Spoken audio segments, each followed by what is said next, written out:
Humupa na ang gulo sa DSWD Regional Office sa Davao City matapos magsiuwian ang mga realista at ilang biktima ng Bagyong Pablo na nauna sumugod doon at nanguha ng mga relief goods. Nakipagdialogo na ang DSWD sa mga lider ng sumugod na grupo matapos muling magkatensyon doon kahapon. Balitang hatid ni Mark Zambrano. Kasunod ng pagpasok at pagkuha ng mga relief goods sa DSWD Regional Office sa Davao City ng ilang biktima ng Bagyong Pablo sa Davao Region, naghigpit na ang pulisya. Tumanggi kasing umalis sa mga biktima at mga kasamang realista hanggat di raw na ibibigay ang pinangako sa kanilang 10,000 sako ng bigas ng DSWD. Maya-maya pa, muling nagkatensyon.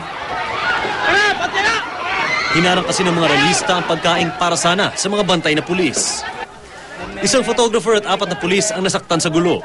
You are at the middle of the commotion. Hindi ka pwedeng special treatment. Kasama sa mga nasugatang pulis ang isang nakasibilyang nabugbog umano ng mga realista matapos mahuling nagmamasid sa mga nagpoprotesta. Nakunan siya ng baril na itinurn over din ng mga realista sa pulisya. Muna yan mo! Muna ang ebidensya nila! Wala permit inyong rally, ipasagdan ta mo! Pero anong inanawaman niyo akong kapulisan? Sa ngayon ay hinihanda na raw ng DSWD ang mga reklamong posibleng ihain laban sa mga nanloob sa kanilang opisina kung saan natangay ang may 3,000 food pack, 116 na sako ng bigas, 600 kahon ng noodles at 300 kahon ng kape.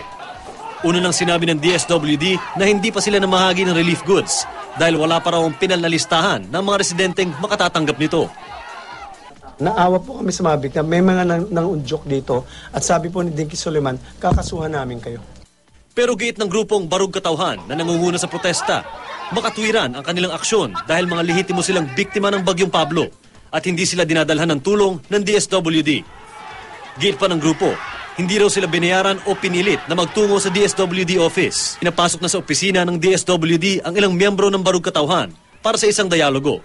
Mark Zambrano, GMA News.